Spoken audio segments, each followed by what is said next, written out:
Oh shit. Uh oh. Oh, New York is too much. It is too much. It's too much. It's too much, New York. It's too much. Oh my goodness.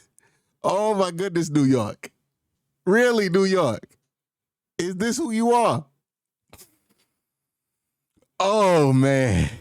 Oh man. I hope JB get his lick back, by the way. I will be firmly rooting for the Detroit Pistons to get their lick back.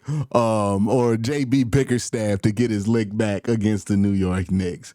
Because this team is hilarious, y'all. And look, I've always maintained this. You can go back and look in the record books. I have been a long-standing holder of this card.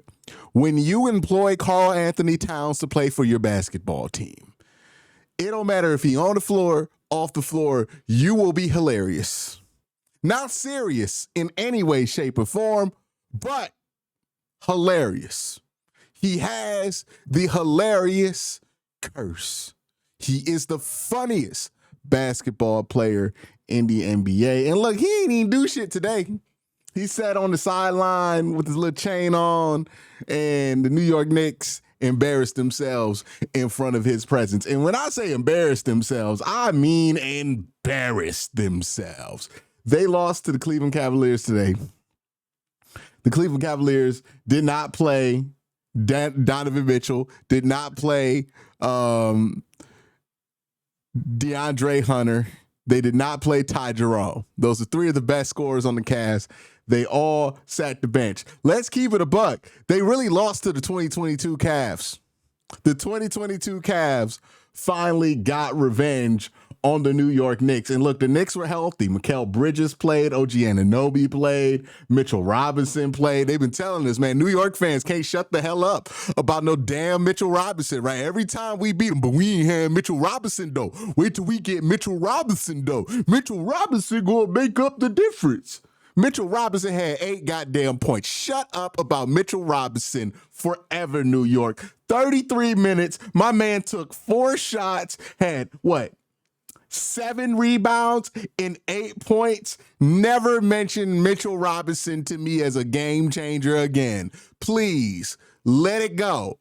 Mitchell Robinson is not your king. And stop telling me that you would have beat the Cavs if Mr. 8-7 would have been on the floor. Stop it.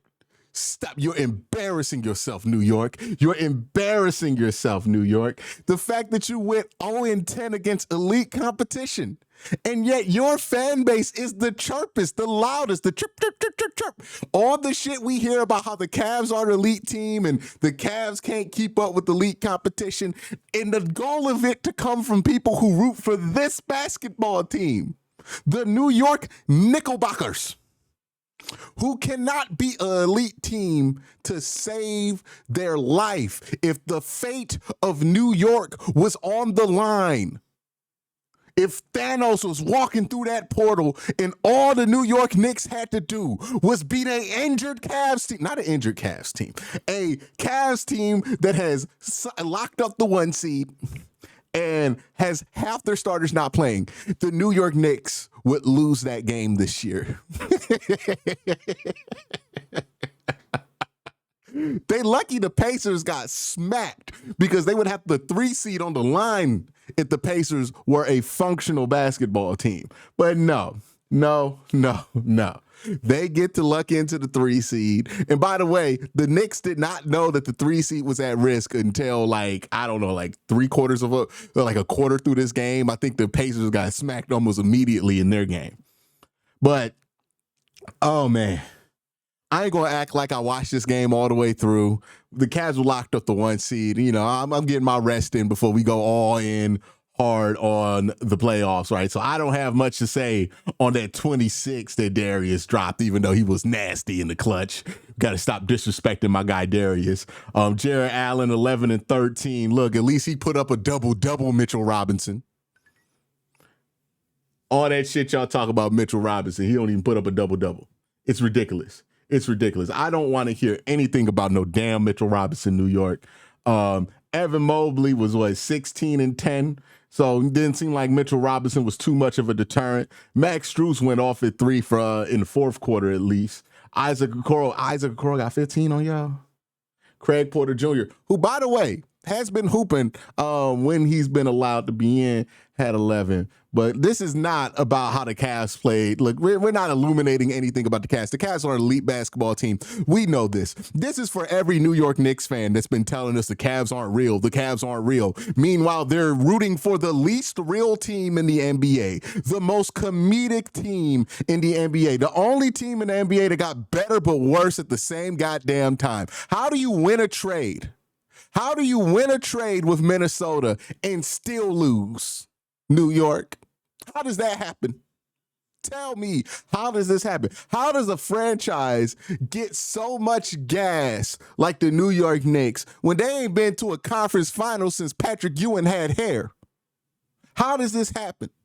Why do we allow the Knicks to sit in this place when the Knicks have been perpetually sorry? People have been taking the New York Knicks seriously, and all they ever did in the playoffs was beat the Cavs one goddamn time. The other time they lost to Trae Young. Like, this is who the New York Knicks are. And quite frankly, it's who the New York Knicks have been since 1999 or whenever that lockout shortened season was, the last time they got to the Eastern Conference Finals and John Starks missed all them goddamn free throws. That's the last time that New York's been relevant. And even then, it was a fluke.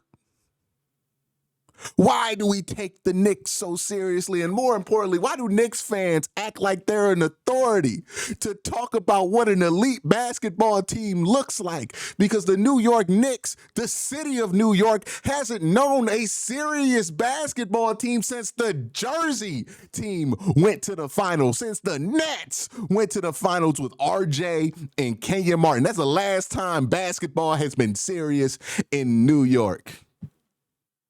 And y'all got the nerve to talk about, oh, the Cavs aren't real. Their record's a fluke, bro. Their record's a fluke, bro. Okay. Well, you have 50 wins, and I think that's a fluke. You have the worst record of any, top 4 seed in the NBA against over 500 opponents. The Cavs have the best one, but you're calling us a fluke? From your little fire escape out there in New York, your 200 square foot apartment, you're talking shit about the Cavs at 64-17. You're talking shit about a team that's actually beaten Boston, actually beaten Oklahoma City. The other elite teams in the NBA has a good record, a 500 record against them. You have a no 100 record against them. And y'all fan base is the main ones talking all this shit. I could deal with it from Boston fans, even though they're annoying, because at least they're up there. You know what I mean? Like, Boston fans are annoying as hell, but they talking shit, and at least they deserve to be talking that shit because they team good. They team elite. Right? I'll take it from Oklahoma City fans, even though, to be real, Oklahoma City fans have not been disrespectful to the Cavs. Golden State fans, I'll even take this shit from them. They don't deserve it, but okay, I can understand it. Y'all got Jimmy. Y'all got Steph. Y'all serious. But the team that employs Karl-Anthony Towns, the team that went 0-10 this year against all the elite teams in the NBA, even when you had a 22-point lead against a team that didn't play 3 of their best scorers, you played your starters 35 minutes and you couldn't beat us. We ain't played Darius Garland 35 minutes. We played him 33 minutes. That's ridiculous. Well, I don't know if New York was ever a serious basketball threat. I always felt like they were overhyped. And look, the year they beat the Cavs, I gave them all the credit in the world for doing that. And they were better than the Cavs in 2022. But it is clear that 3 years have passed and the New York Knicks are no longer a better basketball team than the Cleveland Cavaliers. And you know who knows this the most? The Cavs. The Cavs know it. Because you walk down a team down 22 on the road. And this was what, the last game at the Mecca in the regular season? The Knicks are embarrassing. And I hope JB Bickerstaff smacks some reality into the New York Knicks fans, because I'm going to celebrate that like that's a win for the Cavs as well. But the New York Knicks are hilarious. I just felt like popping in and talking a bit of a gang of shit here because you know what? screw the Knicks, right? Like, screw them. They're a rival. I don't like them. You know what I mean? Their fan base is very mean. They have the worst music accounts, and their Twitter sucks, right? Their Twitter sucks. It's not even funny. Their Lakers Twitter's better. Golden State Warriors Twitter's less annoying than Knicks Twitter. And what else? Who else got better Twitter than them? Cavs Twitter, obviously, right? Every other Twitter's better than New York Twitter. Just a bunch of Tims and garbage out there in the New York Knicks land. But that's all I got for y'all today, man. And if you're watching this very angry from your 2-bedroom, 300 square foot apartment that you're subleasing with 9 other people because of housing, it's just not affordable enough in New York. They need to do something about that. While you're eating on a glizzy and, you know, you're getting shelter in your Timberlands, I just want you to know that the Cavs, we're shitting on New York now. And look, we're not going to see you in the playoffs because you're going to be done by the time we would ever be able to play you. But God, I wish we were. Oh my goodness, I wish we were. It would be nasty. Oh man, I wish we played the fucking Knicks this year. That's what we think about you. All right. So shout out to the New York Knicks. Have a good day.